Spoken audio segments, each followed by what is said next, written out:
Good evening, everyone, and we are back again with another Up the Dale podcast. And this time we're well and truly into cricket season. Amazingly enough, it's not as if it hasn't took long enough, but we're finally there, and we're back again to we were hoping to review plenty of cricket. We have got a review of A Game. We've also got some news, and we've got a preview of this weekend's fixtures. Joining me as usual, Mr. David Maguire. Dave, thanks for joining us again. Yeah, evening Neil, evening everyone. And we're going to dive straight in to the news because there's plenty to talk about. And first of all, something that me and Dave, old fuddy-duddies that we are, been droning on about for long enough now, and that is All Stars restarting. We had this relatively sad news that the newer version for the older kids of Dynamos was unfortunately having to be shelved. But we have had notification that All Stars can start again. So we are planning that at the moment, and hopefully we can get that up and running sooner rather than later. We do know that we've got a number of kids still very much interested, and we are really super keen, as we've stated before, to get this up and running. And without covering any old ground, Dave, again, give your thoughts on how important this is to us as a club to really get this up and running, for at least just for this back end of this short season. Yeah, I think it's just vitally important. Last year, we had great turnout of children taking part in All Stars, and that's built on the previous years that we've been involved in the programme. And as we've said on previous podcasts about the subject, building on that great feeling and momentum that built up after the World Cup victory last year and the Ashes, to be able to actually grasp that and allow kids to, try and be their heroes, be like Ben Stokes or Josh Butler, people like that, to actually have the chance to get out there onto the field and have a bat, have a bowl, just have a good time with the friends playing cricket. It's absolutely priceless for the game and for the future of it. And for clubs like ours and across the country, vitally important to keep them interested in the game. Otherwise, it could be another 6 and 9 months before the next season comes round and they might be picking up a cricket bat or ball again. So I think it's so important to actually get even a short period of All Stars underway. It's so important, and I hope that we get the same numbers taking part as we did last year, because it's a really good initiative from the ECB, and it's shown results in the numbers that we've had over the 3 years we've done it. And yeah, fingers crossed that we have the same interest whenever it gets up and running in the very near future. Yeah, just to follow up on that, obviously what we were planning on doing as well, certainly this season and certainly we'll go into next season, is having this as the first season of a springboard effect, really, from All Stars and Dynamos for that matter, into younger, don't want to use the word competitive, but structured team cricket, under 9s or under 10s. So again, that goes to show what a vital, pivotal part that structure would play for us. So yeah, fingers crossed. Everybody who's enjoyed taking part in it, both kids and coaches as well, because obviously it tied a lot of the senior members in, and some of the junior playing members of like sort of older end, sort of 14 to 17 guys got brought in and wanted to go on the activator courses this year. So it has been a real keen emphasis for us to really help both the seniors get involved, and obviously, as you say, those kids that have shown great enthusiasm over the last 2 years of the All Stars that we've done.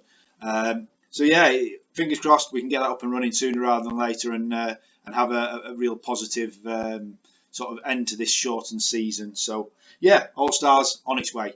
We're now going to move on to something that's happened today. So I'm going to hand it over to Dave because it sort of involves me. So Dave, fill us in. Yeah, well, I had a little bit of news that our esteemed chairman, Mr. Neil Harvey, of this very podcast, has been nominated to be a potential winner of the Cricketer magazine's Lockdown Hero, specifically in the Club Hero category. Full details can be found on the Cricketer website, and I'm sure Neil will assist in getting the information put out on the club's social media.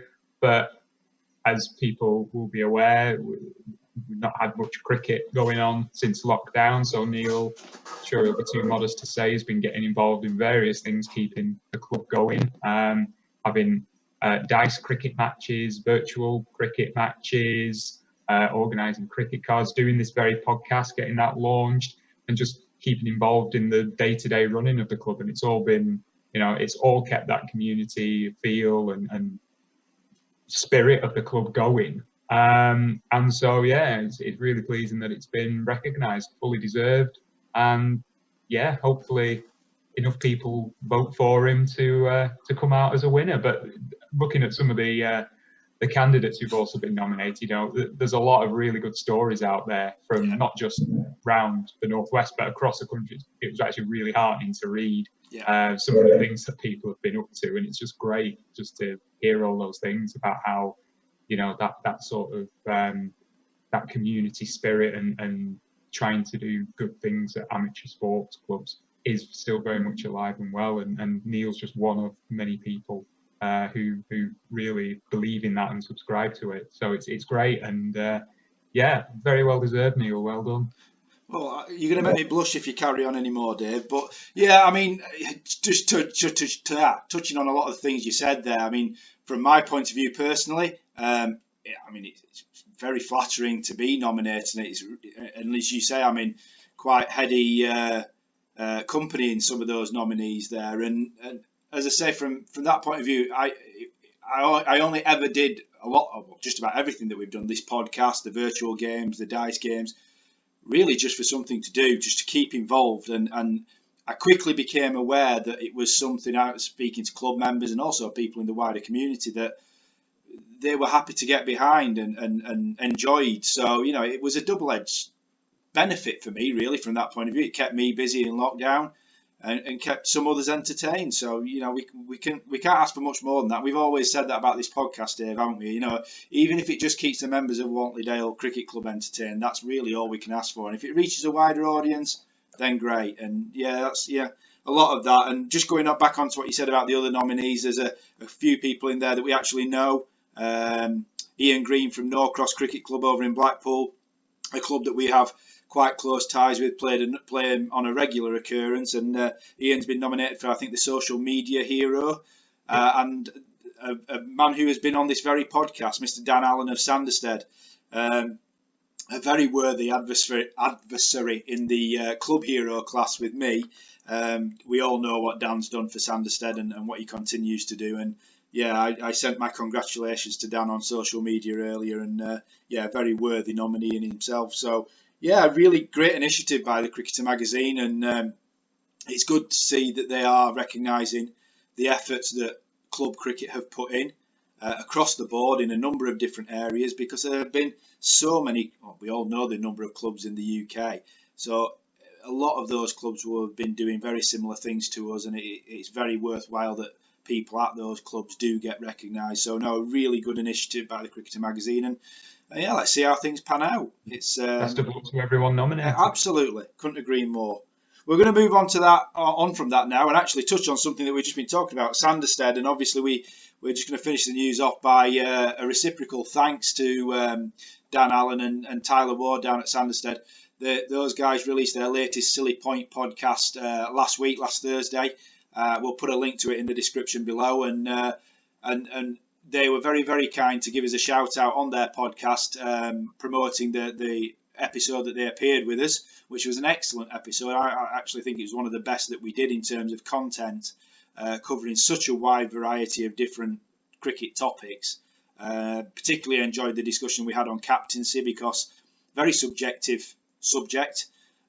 People have a lot of different thoughts on that, and I think pretty much 4 different schools of thought came out from the 4 of us. So it was a really good discussion. But once again, thanks to Dan and Tyler for their support, and Sanderstead's support of our podcast. And I'll put the link below to theirs, and go and check out Sanderstead channel if you haven't already and you're a cricket fan. I don't know why you haven't, because it's an absolute must for any club cricketer to go and watch. So thanks again. So that's the news. We're going to move on now to reviewing some cricket. Last weekend, unbelievable. We've got cricket. So last weekend was the official first weekend of of the Palace Shield new format. And the Thursday before that, we'd actually had a T20 friendly against our old friends from Standish, who were captained by our old player Sam Jones, asked us for a T20 friendly, and it was a majority of first teamers, really, Dave, who went into that. Obviously, trying to get a bit of practice before the weekend. We were both down at one point or another, and it was a very worthwhile exercise. Although we lost, bowling was very good. Batting in parts were good. Certain people got some very good batting in, particularly Naz, who's been looking very strong. But all in all, a very worthwhile exercise. Yeah, absolutely. Getting some valuable practice in before the season was meant to get underway, which we'll come on to shortly. But obviously, having been in lockdown for 3-4 months or so, not being able to practice properly, a lot of people obviously understandably rusty. So wanting to get out there into the middle and have a proper bat and a proper bowl, just to get that feeling back in the system. So yeah, it is, despite the result, a narrow defeat. I thought it was a very worthwhile exercise. We may come on to some of the individual performances in a moment, but I think personally the man of the match was the gentleman from Standish Cricket Club who cycled a round trip from Standish to Wardsley Dale, something like a 40-kilometre round trip. I mean, goodness me, I wouldn't be doing that. No, certainly beyond the call. I think I'd be tired driving that distance, let alone cycling it. No, I mean that was a terrific effort from that gentleman. He contacted us on social media just before the game, saying, first chance to see any cricket, so I'm going to cycle it from Standish. Is there a toilet? Very pertinent question, and yes, there was. Yeah. And was there going to be an opportunity to buy any drinks? And unfortunately, we don't have that ability with our facilities at this moment in time, so we had to decline that one. But lo and behold, he turned up on his bike and left. I think about 2/3 into the game, I think it was. But he then posted on social media his route, and as Dave said, 40-kilometre round trip. Fair play. I mean, missing cricket is one thing, and having to do that to go and watch your team is another. And that was outstanding commitment from a Standish fan there. So well played to that man. And yeah, we'll move on to those performances, Dave. And obviously, there's one that stood out massively more than any other. We mentioned Naz got some useful runs in the batting. I think we were retiring at 25 or 30 or something like that, and Naz retired, which is good to see, and it backed up some good runs that he had in the inter-club game the week before.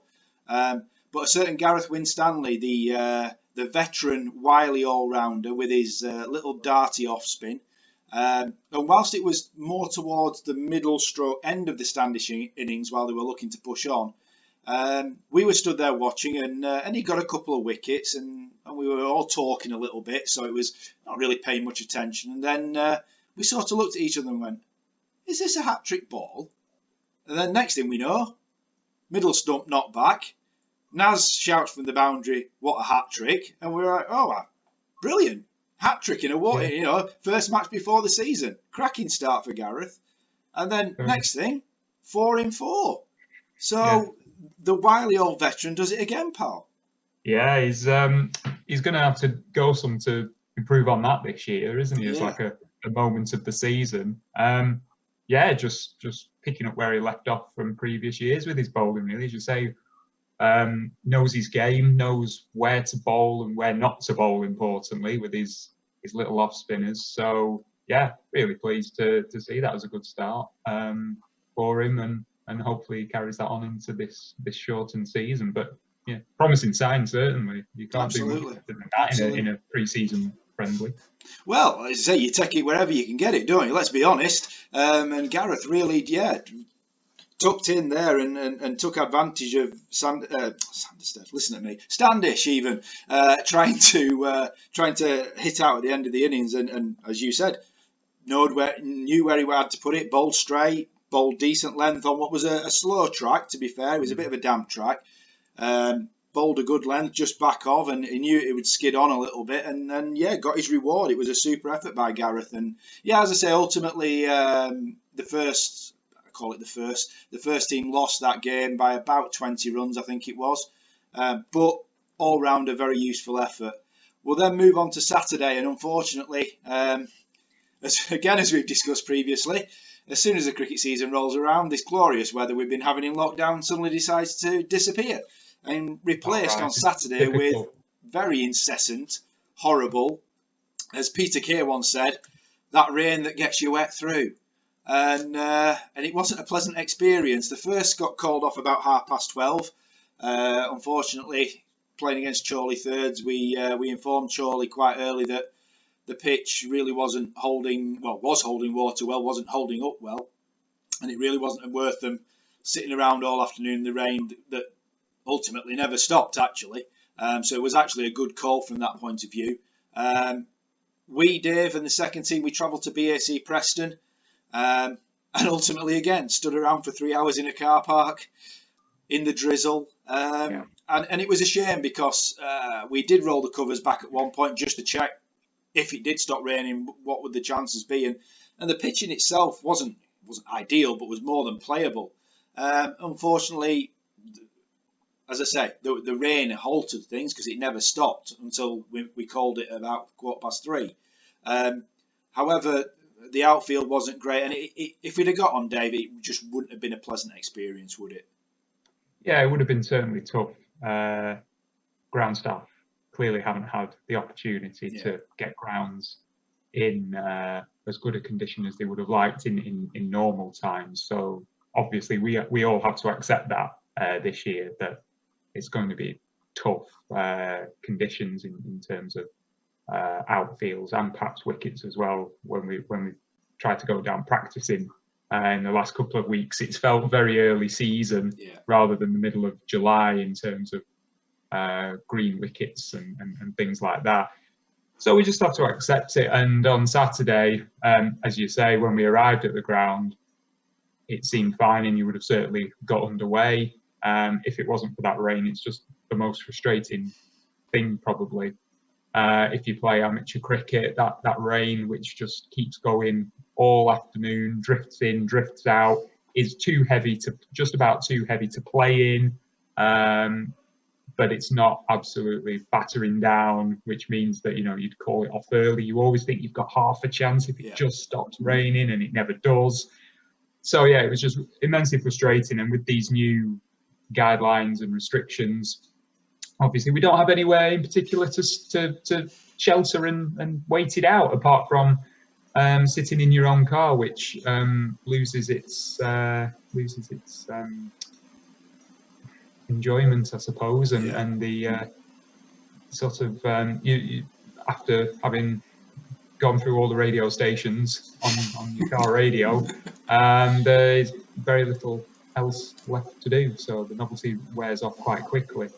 So yeah, frustrating, but all we can do is look forward to next week, really. Absolutely, and locally for us, there really wasn't an awful lot of games played. Majority of games in the league that did get some cricket were either on the Fylde coast near Blackpool, where it's a little microclimate all of its own, although I believe it still wasn't overly pleasant, and up in Cumbria near Kendal, where there's a couple of games played. So it was definitely the outlying areas that got the benefit. I think there was one game played at Penwortham locally. But they had to wait till 5 o'clock and played a 10-over game. So again, not ideal to have to do that. But hopefully, fingers crossed, we move on to this next weekend, and hopefully the first and seconds get a game in. However, there was cricket played this weekend, and our third team managed on Sunday to play their first match. It was against Leyland Force. Tough opposition, because Leyland Force in an ordinary season would have been in the same division as our second team, so 2 divisions above where the third team would have been. So tough ask to start off with.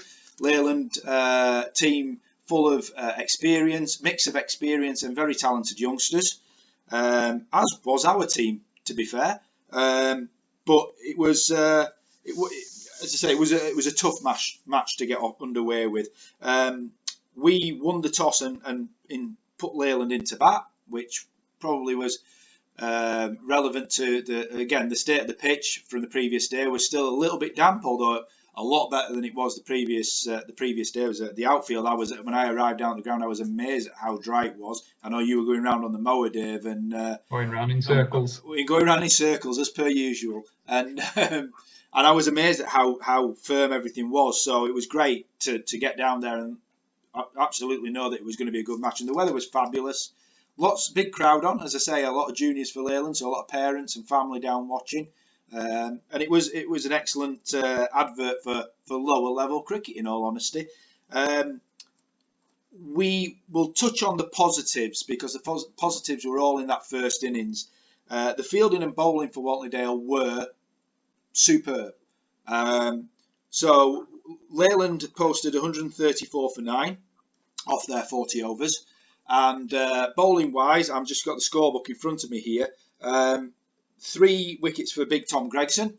Didn't particularly look like his old rhythm, but eventually found it after 2 or 3 overs. And as we've said, everybody going to be that little bit rusty and will take the time to get into the swing of things. But good to see Tom getting in the wickets, and I'm sure Tom, if he gets his rhythm back and continues those wickets, he'll be pushing for second team this year.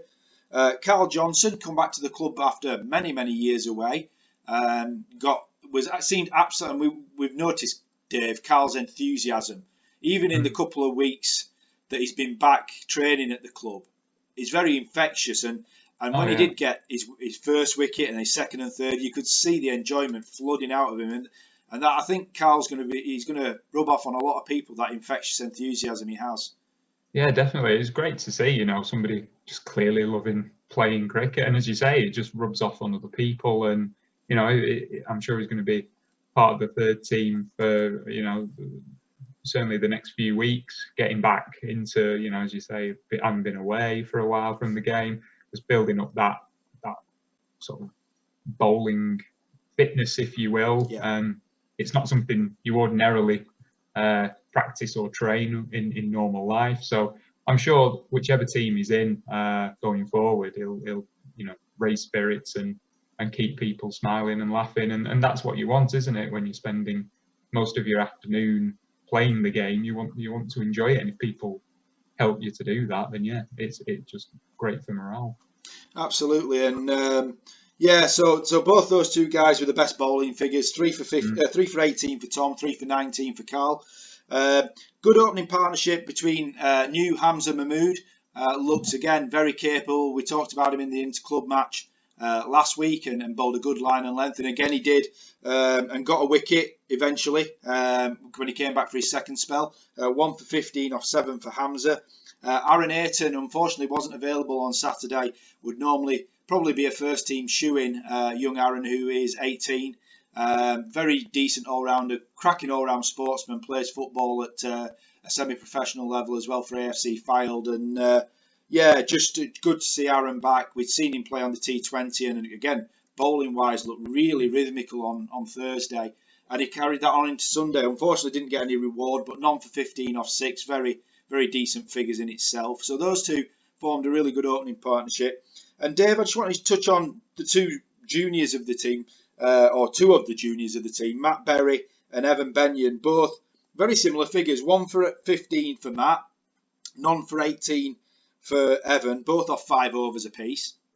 And both those guys, again, this is what the third team was built upon, giving these younger guys that experience of senior cricket, helping them come along, find the areas they've got to bowl, find the mentality that they've got to have to play in senior cricket. And both of them did a sterling job. And it looks good for weeks to come for that third team if those guys can carry on performing like that.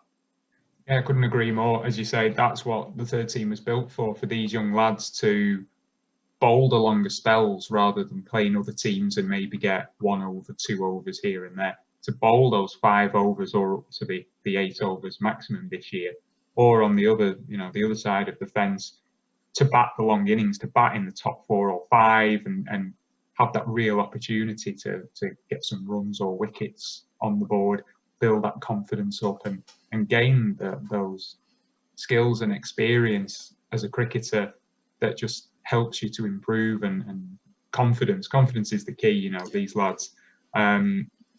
They will gain so much from playing in that game and the ones that we have lined up for the rest of the season. I've no doubt that they will come out of this shortened season far better cricketers than when they walked in to the start of it, because they are playing week in, week out, against seniors and good junior players and doing it on a regular basis. They're the ones who have to put in the performances in that third team. And yeah, it's going to be a great experience for them. Yeah, absolutely. And the other thing I want to touch on from that bowling innings is the fielding. Actually, the catching was absolutely superb. If there was a drop catch, I don't rightly remember it, but generally it was really good, and the enthusiasm was really good. I'll also mention Bob Simmons behind the stumps. Bob's offered to start keeping this year, and again, as we said with the interclub match, throws himself around, really gets involved, and was superb again on Sunday. And I think having somebody like Bob behind the sticks, who's again enthusiastic, very willing, I think that'll only bode well for the third team as well moving forward. So all in all, we take the positives out of the bowling and fielding, and hopefully those guys, as Dave says, will take confidence off that moving forward. Unfortunately, we move on to the batting, and it wasn't quite as successful a story. Unfortunately, Leyland bowled the third team out for 33. The scorecard doesn't make pleasant reading. Top scorer was Aaron Ayton with 11, and Aaron was playing the game right. He was batting sensibly, and unfortunately there was wickets falling around him, and he was desperately trying to get some practice in, but unfortunately he fell as well. So it wasn't the greatest. But as you touched on, again, we mentioned the juniors with their bowling there. Both Matt Berry and Evan again. At the end, they had a last wicket partnership. Not huge, obviously, because the total isn't huge, but it was great to see the pair of them really dig in, play straight, do a lot of the things that people who went before them hadn't done, actually, which was really good to see. And just did everything that was asked of them. Played straight, played sensible, played the ball on its merits. And again, we said to take the positives out of the batting, bowling and fielding. From a batting perspective, I think that's a massive positive, and both those lads should take that forward. Yeah, definitely. They did what was asked of them. They were, as they went out, people were saying to them, be selfish, bat as long as you can, treat it as practice for yourself. Yeah. And they really did that. They stuck to the task and hung around, sort of played the ball on its merits, tried to score where they could. As you say, the total wasn't huge, but they did their jobs as towards the end of the innings and the batting order. They did what was asked of them. And go back to that word confidence. As batters, it may not be their main strength in the team, but they're there to do some batting at some point. And if that confidence they picked up from that innings means in another tight game they can get a 3, a 4, even up to double figures with the bat, it might just make the difference and might lead us to a win. So, as you say, you've got to take the bits of confidence where you can, and hopefully that has just made them feel comfortable with batting in senior cricket. Absolutely, and as I say, I think you could see with both of them when they came off. Actually, I think they genuinely enjoyed the challenge that they went out there and accepted, and they were facing good bowlers who were bowling a very good line and length, and from that point of view, you can't ask any more of what they did. So no, well played, Matt and Evan at the end, a superb sort of rearguard effort there. So that was last weekend. We now move on to this weekend, and the weather's still not looking great, Dave, if we're being completely honest, but we still have 3 games to preview. So we'll start off with the first, and they will be travelling to New Longton to play New Longton Seconds, a ground, again, with all these games being geographically based around us, another ground and tee and club that we know really well. We played many times over the years at various levels. And the first are missing a couple this week. Ryan Wells missing, Sam Bolton missing. But we have the returning Mac Morris, who, because of being based locally, will be re-signing with us at least for this short season. So it's great to have Mac back.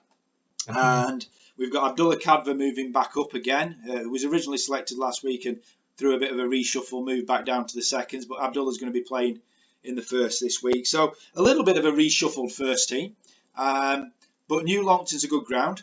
And I think, I know for certain Captain Scott Newton is absolutely itching to get underway. So from that point of view, I think it's a good match for the first to go into for their first match. Last week called off. And I think it'll, as we all are after the winter, and we've said it numerous times, we're really interested to see what this first team can do.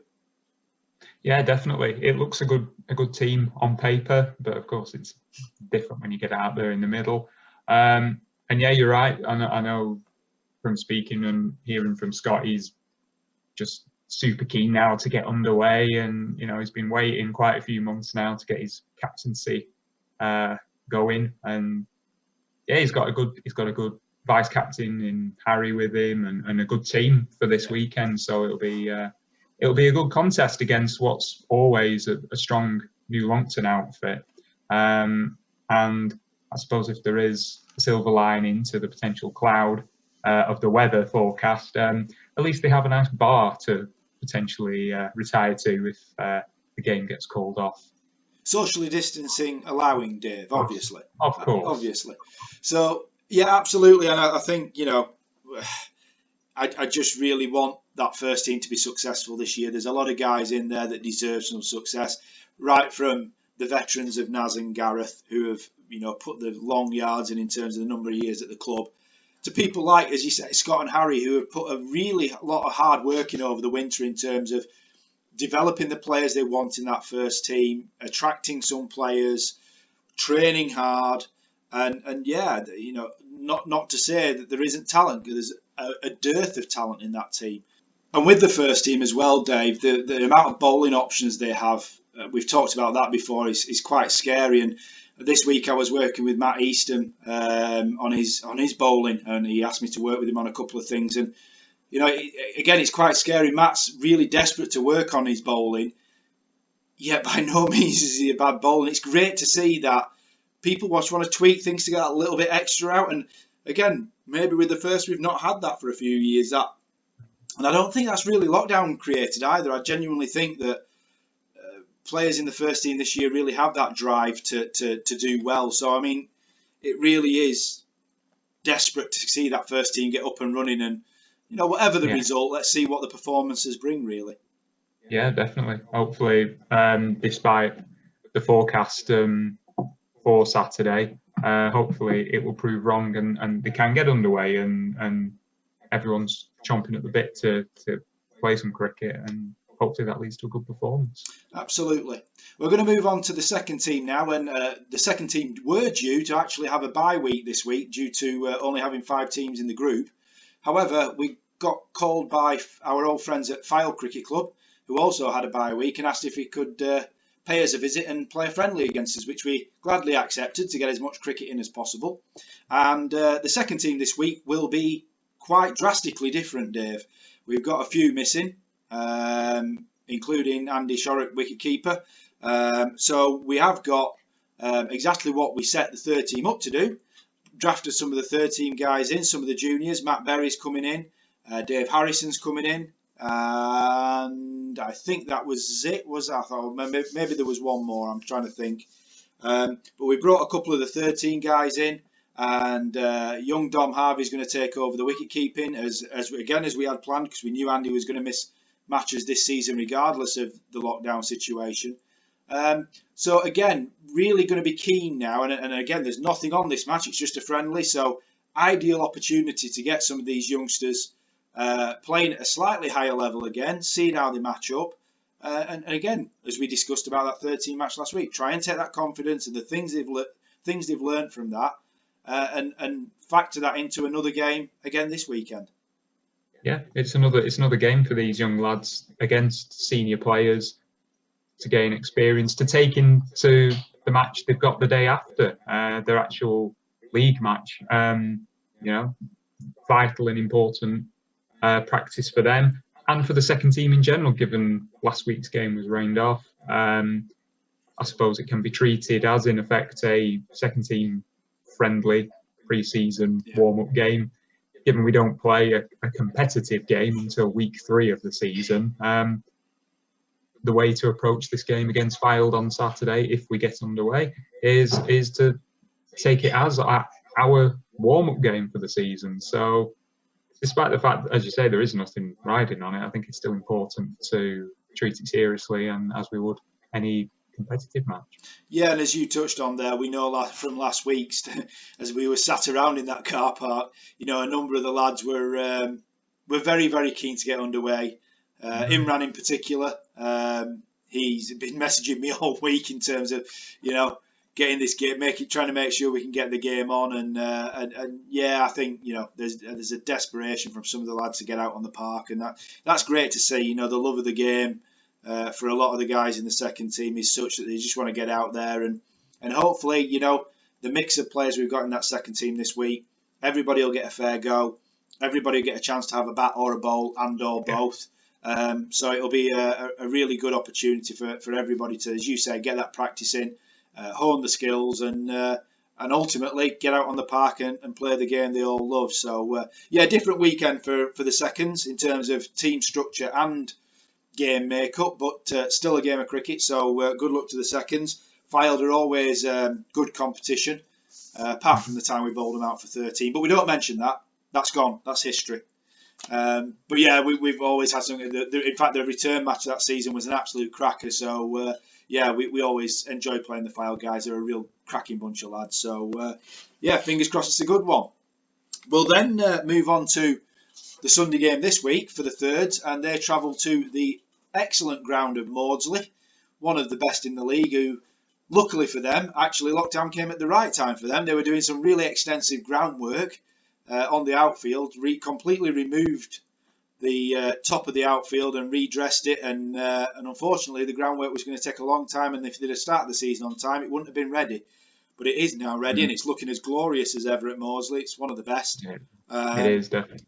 Facility-wise and ground-wise and pitch-wise, always a well-maintained place. So again, the thirds are living it up at a very nice ground, and it'll be an interesting game. The side's been adjusted ever so slightly from last weekend, again to facilitate some guys who aren't getting a game on Saturday, and also to strengthen the batting a little bit. As I say, last weekend it was vastly obvious that the batting was the weaker area for the third, so that's been strengthened a little bit, and as I say, a few guys who aren't playing on Saturday are playing on Sunday instead. So we've got Elliot Tailforth and Andy, who's missing out. Both those two guys missing out on Saturday in the seconds, are going to be playing on Sunday, and again, two very experienced heads there. Elliot with his off spin and batting, and Andy, who would normally be wicket keeping, but he's not going to be on Sundays. It'll be a pleasant. He's already been on to me so far. He's going to be loving running around without some pads on. He's going to be in the field, and I believe Andy's going to be used for some batting, which I know he's been absolutely itching to do. Have more time to crease. So, all in all, Dave, again, it should be a very, very worthwhile exercise. Yeah, definitely. Be interesting to see how they go against Maudsley. First away game for the third team. So, they couldn't start at many better grounds than Maudsley.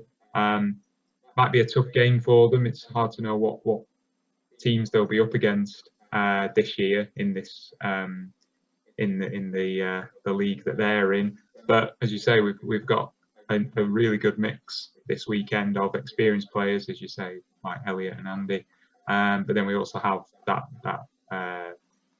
element of junior players as well. Just carrying on what we were talking about before, getting them involved in senior competitive cricket and building up their skills. So really good mix, and I think it'll be a good contest, and hopefully they can improve on last week, because that's all we can expect, and that's all we want from them from this season, just to keep improving every week, and just enjoy. Absolutely. And I think the key thing, you were talking about Maudsley there being a test. I don't know the Maudsley team very well. I've seen the Maudsley team. They put it out on social media. I think it's a slightly older group of players, a more senior group of players than what Leyland put out. Leyland are very, very junior-centric when you get down to the certainly the fourth team. Maudsley, the team that are playing on Sundays, I think are a slightly older mix of players. So we'll offer a different challenge from that point of view to the one that they faced last week in Leyland Force. But again, when we played Maudsley in Sundays previously, always a very similar team that we're talking about now, and I would imagine it's very similar to what we played previously. And again, quite evenly matched in the past, actually. So I really do envisage quite a close game. I'll be going on Sunday, so yeah, hoping for a close game, a competitive game, better batting performance from our guys, but equally to maintain the standards they set with their bowling and fielding as well. So hopefully they don't let those drop. So no, really good test for the thirds on Sunday. Hopefully they can carry on at least the good habits. We never said that results were the be all and end all for that third team, but we just want good performances and good development. So hopefully we get that. Okay, we're about coming to the end now. We've got some cricket played. We've got some cricket coming up, which is the most important thing. Please check out the links we're going to put below for Sanderstead's channel, and I will also put the link below to vote for me. Not that that's a lot of self-promotion, Dave. I definitely said I wasn't going to do that. But anyway, the link will be below anyway. So, Dave, thanks again for joining us, pal. Really appreciate it. Yeah, thanks, Neil. And yeah, thanks everyone for watching. And yeah, hope everyone's keeping well. And don't forget, if you give us a watch, tell us how you went on in the comments below. And we'll give you a shout out if it's a decent performance, or if it's a really bad performance, we'll still give you a shout out. Don't worry. So yeah, comment below how you went on, what club you play for, and we'll give you a shout out. But from me and Dave, that's another Up the Dale podcast done and dusted, and we'll be back next week with more results and more reviews. So see you soon. See you soon, guys.